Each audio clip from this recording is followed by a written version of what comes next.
What is up, Buckeye Nation? Flowco here. Ohio State football with Scarlet and Gray right here on YouTube. We appreciate you guys tuning in. It's going to be the Maryland Ohio State game reaction. I didn't get to catch it live, but I have since got to watch it a couple times actually. But I did follow it while I was working, and of course, Johnny and Shane are on, and I are always talking about it during the game, as well as us and our other friends. So anyways, I just finally wanted to get a video out and talk about it a little bit because I'm not sure how I feel about it.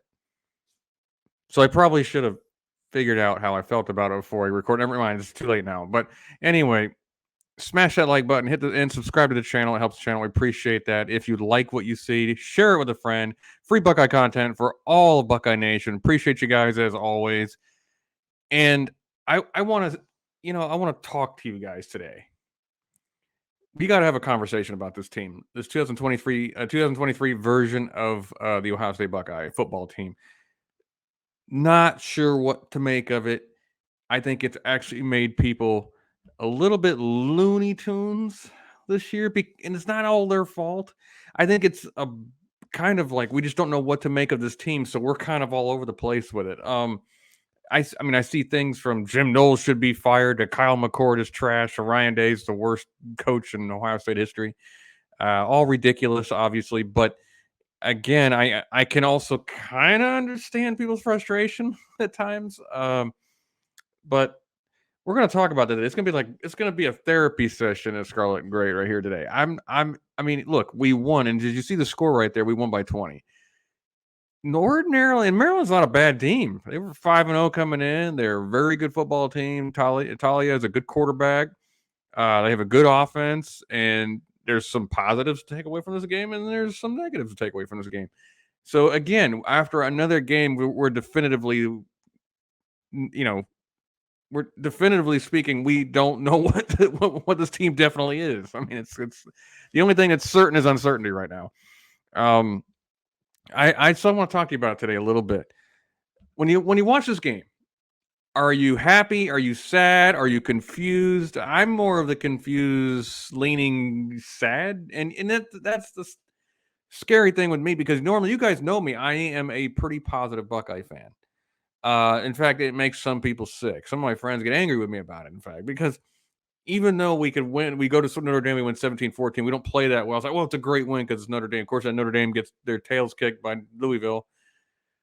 Thanks. And and then, of course, it doesn't look so good now that Louisville actually totally took it to them. But again, this is after a 3-stretch run of hard games for Notre Dame. It's a little bit different than facing us that first primetime night. But that being said, I come away and I'm just happy for the win. I mean, these games are hard sometimes. You don't always get to play your best and you win. But then we have a bye week where we get to rest up. We come out of the bye week and we just look bleh.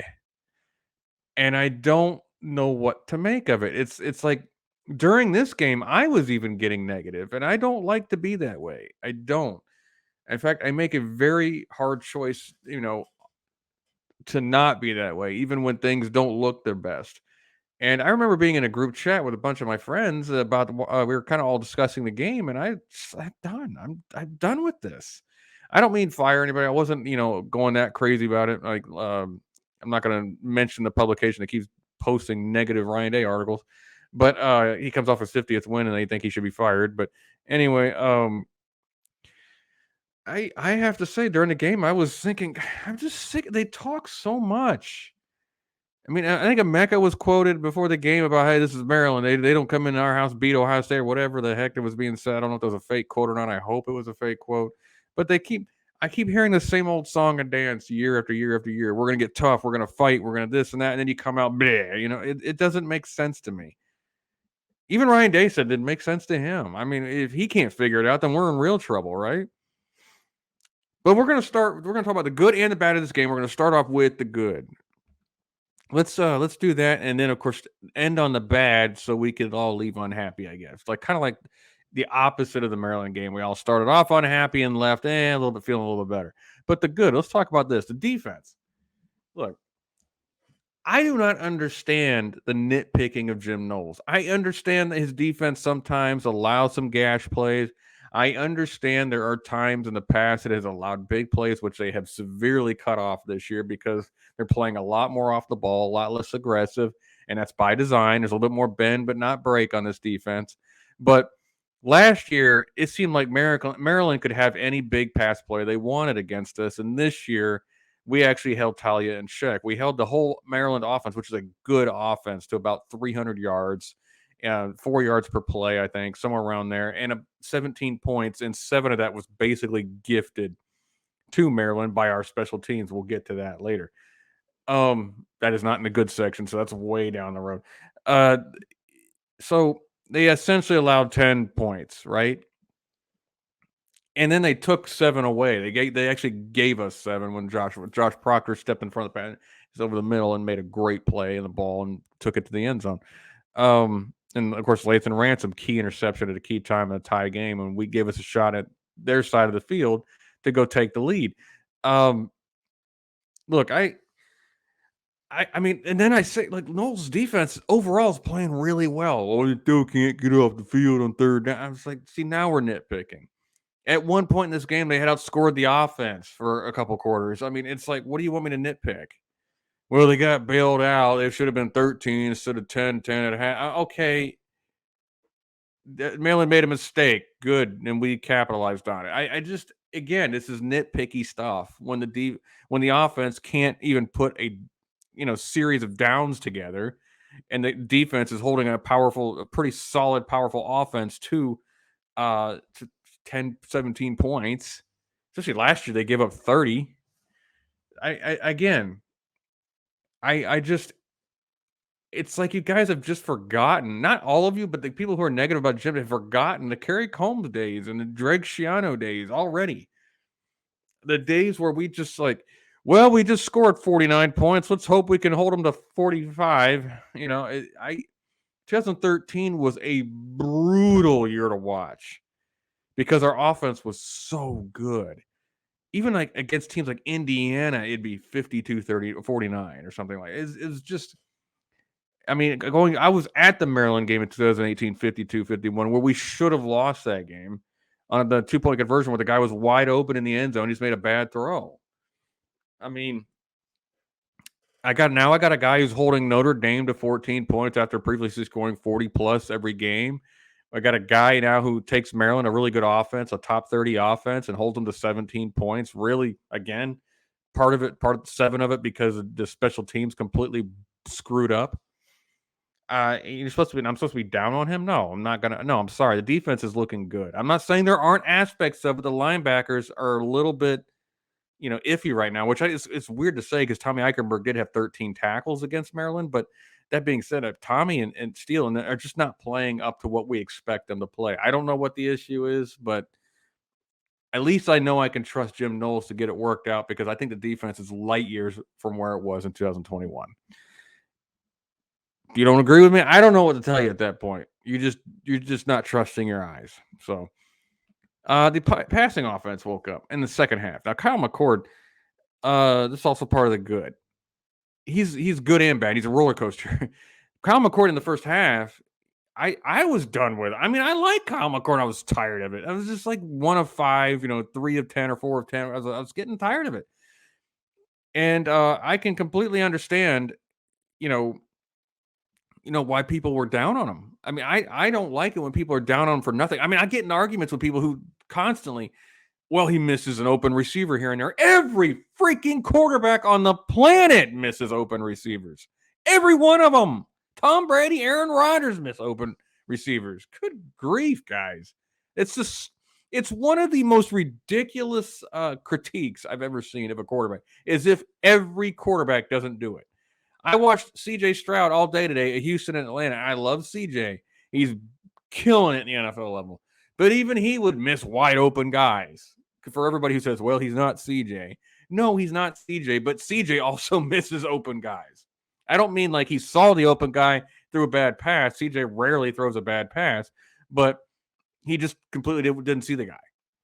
Sometimes it's just not in. It's too darn far down their progression. Sometimes, I mean, you don't even know what play was called. You don't know what the read is on the play. I mean, and you're like, oh, look at There's the underneath wide open. It's like maybe that's a fourth progression. How do you know? How do you know? So it's like that critique can just fly out the window as far as I'm concerned. Yes, there are critique. He was underthrowing some people. He's a little hesitate. He hesitates. He'll even admit this. He hesitates a little too much. He's late on throws. I get it. Sometimes accuracy's a little off. I get it. He's not perfect. He's not on CJ's level or Justin Fields' level yet, but he's obviously if you can't even 19 to 29 for 320 yards when there was a minus 18-yard pass for crying out loud. So he should have had 340 or so. Yes, he held on the ball a little too long in the first half, but this is the good thing about him is this.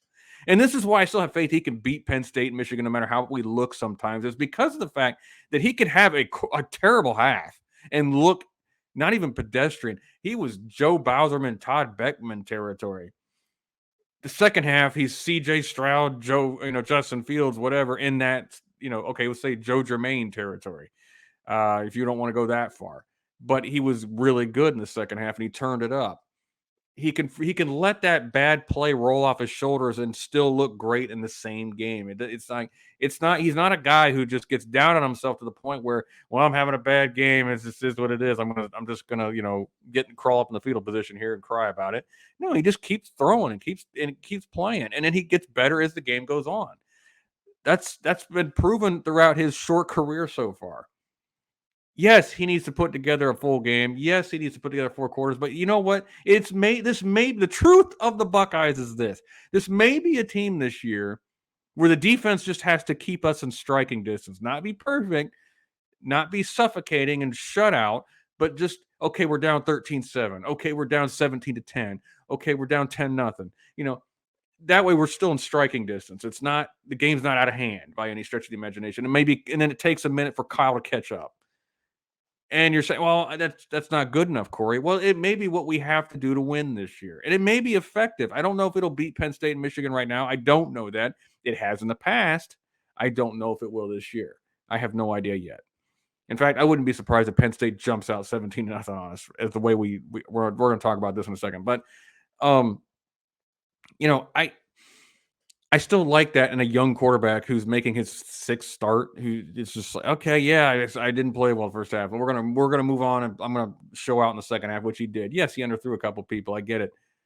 Still had a great second half. 320 yards, 2 touchdowns, 19 to 29. It's a very good game.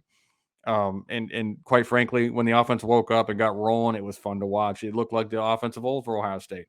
So that was a good thing. Quietly, low key, Jaden Fielding's a good kicker.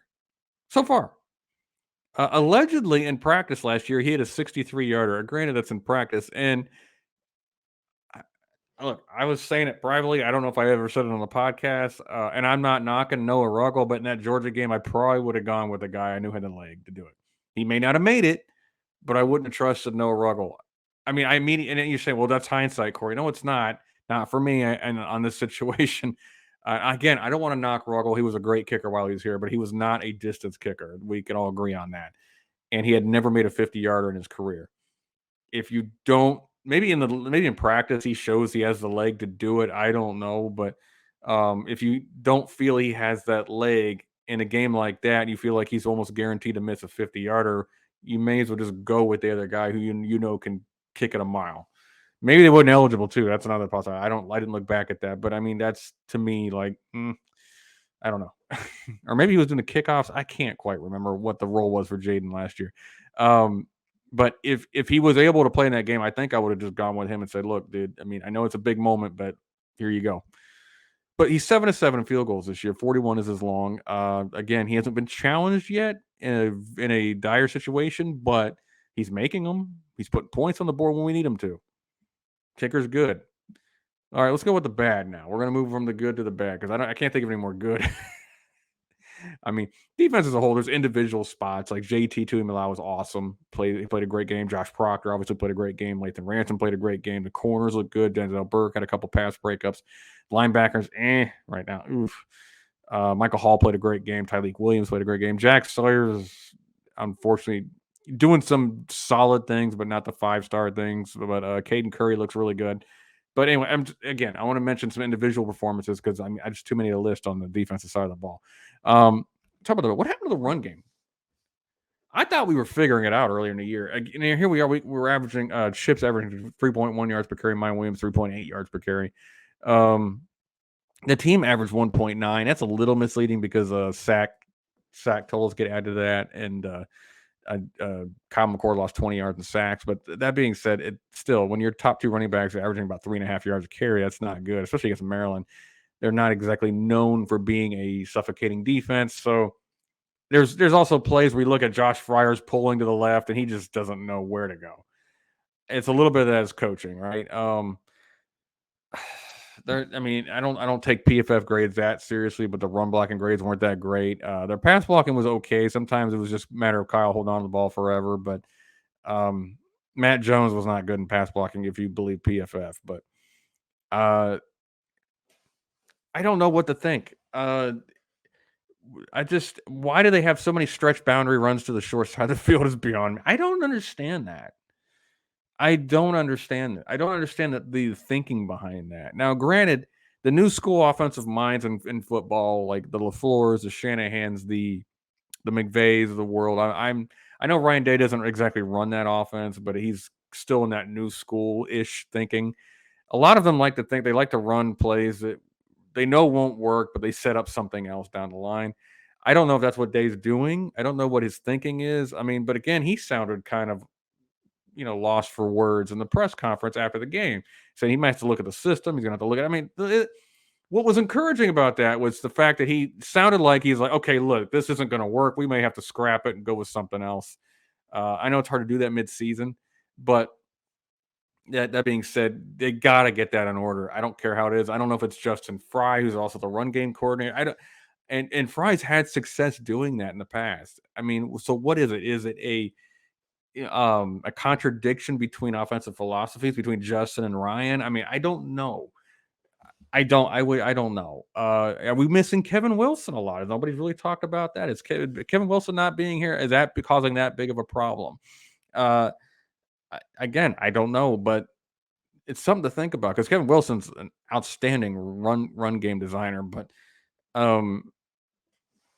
I wish I knew what the issue was. I just know that it seems to be getting worse. And it's not just a matter of not having Trevian Henderson in that game. Mayan and Chip are more than capable. They're not Trevian explosive, but you can't count on Trevian to get a 60-yard run and just say, oh, look, offensive run game's fine. We had an explosive play. Consistently, you want to – this is where Zeke in the RN game was so brilliant in 2014, that consistent, 4 to 6 to 7 yards per carry. Zeke didn't have to go off for 80 yards. I mean, he could, but he didn't have to. He could just gash you and eat you alive. J.K. Dobbins, same thing. J.K.'s junior year here was so amazing to watch. But I don't know what the issue is. I get 8 in the box. I hear it all the time. Okay, then fine. Go over their heads and loosen them up. They put more in the box, I guess, in the second half, and that's it's going to make it hard to run on the game. But that's when our passing game kind of opened up. But I don't know. I don't know what the answer is, but it's a problem and it needs to get fixed. Because here's the interesting thing: we thought with the new quarterback, an experienced run game with an offensive lineman and running backs that. Well, I guess the offensive line's a little new as well. We were going to lean on that run game a little bit until Kyle McCord can get his feet wet. Now we're going to have to expect Kyle McCord to be better than what he really probably should be at this stage in his career in order to win these big games, which he's up to. We'll see. But because we can't even remotely lean on the run game whatsoever, that's a problem. That's a serious problem. See, y'all are worried about, Kyle McCord underthrows a guy here and there. This run game's red alert problem.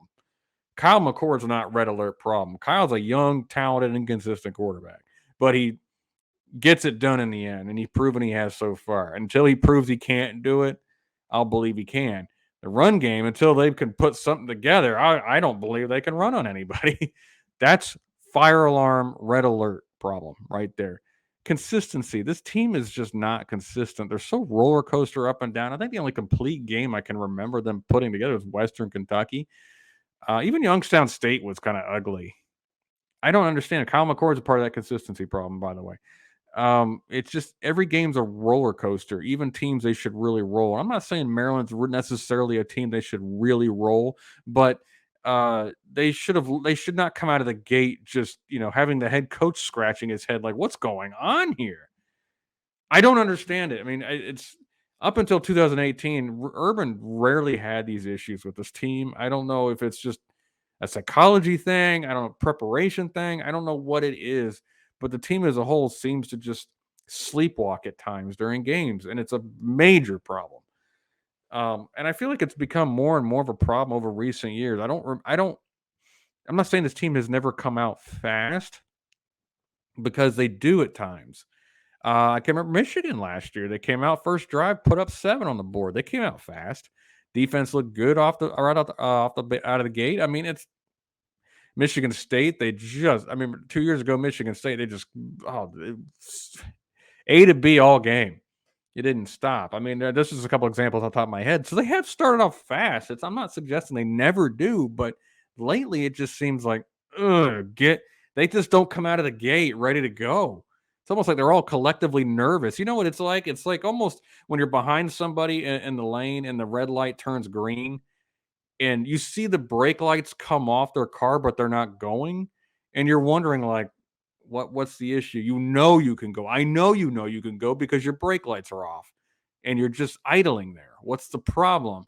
And then they slowly that's the frustration I feel when I see Ohio State. Like, you are so much more talented than this. Why don't you just get going? you know, so I'm a little confused by that, but it's what you have to live with. And I can't even say live with a young team. This is an experienced team. Even Ryan Day said this is one of the most experienced teams he's ever had. So that makes it even worse. Slow starts. I think I just covered that, didn't I? Yeah, I kind of just covered that. Didn't even realize that was going to be mutually inclusive with consistency. But yeah, the slow starts have got to stop. You got to start quick. My concern though with this team is that did they start quick so they get up 17-0 and all of a sudden they just start sleepwalking then. I mean, it's like almost like the team wants to take the foot off the gas pedal just to relax a little bit here and there. It's like, no, dude, come on, go tear this team apart. Don't stop.